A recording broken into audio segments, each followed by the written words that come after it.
On this week on Naruto Lit, by popular demand, we give you an in-depth, comma-by-comma, page-per-page analysis of the differences in translations for issue 416, Legend of the Gutsy Ninja.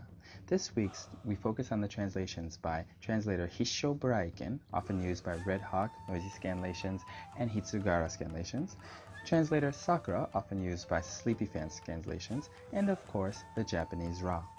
We also answer the questions, what are the two major schools of thought behind translating anything? And what are the advantages of each? Also, what makes a translation better than another? Unfortunately, this week Masa won't be able to join us as he is under the weather. You may also be able to tell that I am as well, but you can play a fun drinking game if you're of age where you take a nice swig every time you hear me sniffle. Again, we apologize for the delay. In this ep, we try to go all out on the analysis and end up with an hour-long podcast. You asked for it, you got it. Be careful what you wish for. If you are not a die-hard Naruto otaku, you may want to stop right now. You may not be able to get this hour back in your life. Naruto Lit is a podcast that compares the English scanlation of Naruto to the original Japanese version in Shonen Jump. Though there are a lot of manga-themed and even Naruto-themed podcasts out there, Naruto Lit is one of the few podcasts that comes to you from Tokyo, the heart of manga. And now for Naruto Lit's in-depth analysis of translation differences in issue 416, Legend of the Gutsy Ninja. Hi everybody, this is Chi from Naruto Lit. It looks like this week you'll only be hearing my not-so-soothing voice. It's about 11:30 a.m. in the morning here in Tokyo, and all of my Japanese friends, including Masa, have been up all night, as I have, but I have to leave soon, so we want to get at least something better than nothing out this week. But we all talked about it, about issue 416, and it seemed like last week some people were asking if we could focus specifically on things that got lost in translation. So that's what we'll do. And if it goes long, even with me talking, I'll split it up again into 10-minute segments. It seemed like most people didn't mind if there's multiple segments. So yeah, for 416, we got a list of, I did talk about it with a lot of my Japanese friends, and including Masa, and we saw some things in that, a list of things that we were going to, thought there were kind of discrepancies or maybe things that were interpreted. So as you notice, there's a lot of scanlating groups, but not that many translations. It seems to be the major translations that come out really quickly are Hisho Buraiken's translations and Sakura for Sleepy Fans.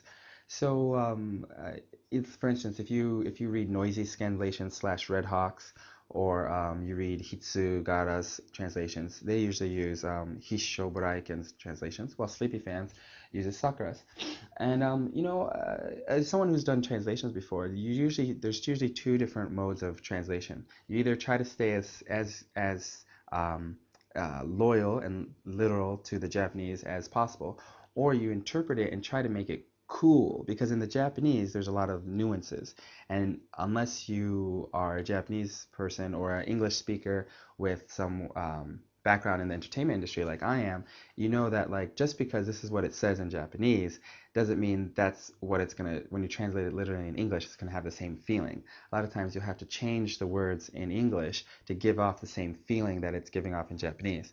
Hisho Buraiken tends to be the latter, where he'll put more detail and more phrases in English that I guess Americans, or at least from an American English point of view, would come off the same way as the Japanese phrase would, even though it's not the same literal translation.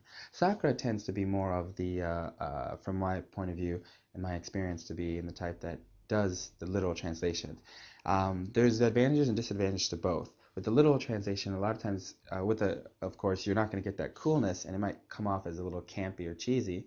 But with the Japanese version, with the cool version, a lot of times though, you might miss something that you think, oh, that doesn't really translate well into English, and you leave out a part, but actually that's kind of a key point in the translation, So we'll have both examples of those today. And so let's get started. To get back to 416.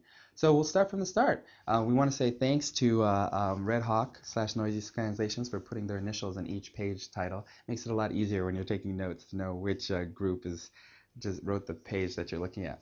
So if you start from the beginning on page 1, the first word that comes out is you're ready to meet your Grim Reaper, which is Hisho Buraiken's translation of it, while the uh, while what's it Sakura's translation of the first cell when that first koma with words in it is why don't you just give up? The ninja who's coming after the guy who looks like the fourth.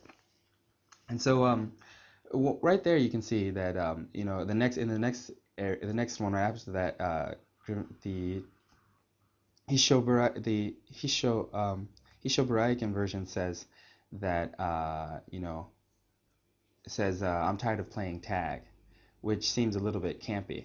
But the whole thing is like you read from one thing I noticed from the book is that from the book as in the book, this story that's coming out of Jiraiya's book is that my big thing when I was first reading it is it really Jiraiya's intention to be this campy, for instance, or is that just the way it's being translated? For instance, the literal translation in that first koma is prepare yourself. Are you ready to prepare yourself, to die? And in Sakura's translation, she says just give up, which adds to the punchline of the story because, as we know, spoiler, later on in the story, the big punchline is that you need to give up trying to make me give up. So Sakura translates the Japanese, which is soro soro kannen shitara douda, which is are you ready, very soon to prepare yourself. She translates that as, why don't you just give up, which is very, very different.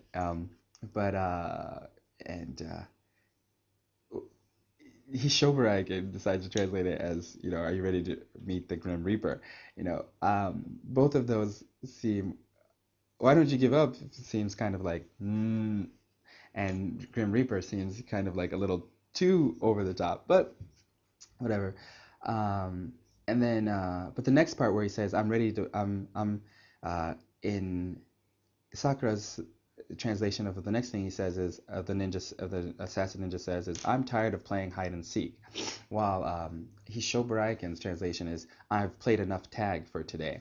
The actual Japanese is closer to Hishoburaiken's, which is onigokoro mo soro soro, stop, which is literally stop tag. I'm tired of playing tag, onigokko. So in that case, Hishoburaiken wins a little bit closer to the translation. But okay, so let's move on to page 3. And when the guy who looks like the fourth, the hero of the story, says right after he's got the sword facing at his face, he says, can I say in Sakura's version he says just one thing? Can I say just one thing? While in Hishoburaiken's version of page 3. The hero says, can I say something? Now, again, a normal person might say, what's the big difference? But just one thing, when you're first reading this, I guess from an entertainment person's perspective, and you're analyzing the script, is that you think that, just one thing shows that the person knows it's about to end, like he's about to end or the fight's about to end. If the guy just says, can I say something? It doesn't seem like it's over, like maybe he just got captured and he knows he's going to be asked questions or something. So those are big little bit differences. It takes away the stakes. By saying just one thing, it brings back the stakes, knowing that he knows that this fight he's going to die or it's about to end, which we know there's a plot twist because actually he wins. So we only have about 10 seconds left, so we're going to end part 1 right here and move on to part 2. I feel like this is going to be a long episode. Stay tuned for next week, where we not only discuss the next issue, we get back to our conceptual analysis roots a bit and discuss a particularly interesting mistranslation we found in issue 411 in the Binktopia translation. In this translation, the English version says that Sasuke wants to test the hype of the 8 Tails, but in the Japanese version, it actually says that a Biju made Sasuke a promise and he wants to test out if that promise was true. What Biju made Sasuke the promise, and what was it? All that and more on the next Naruto Lit.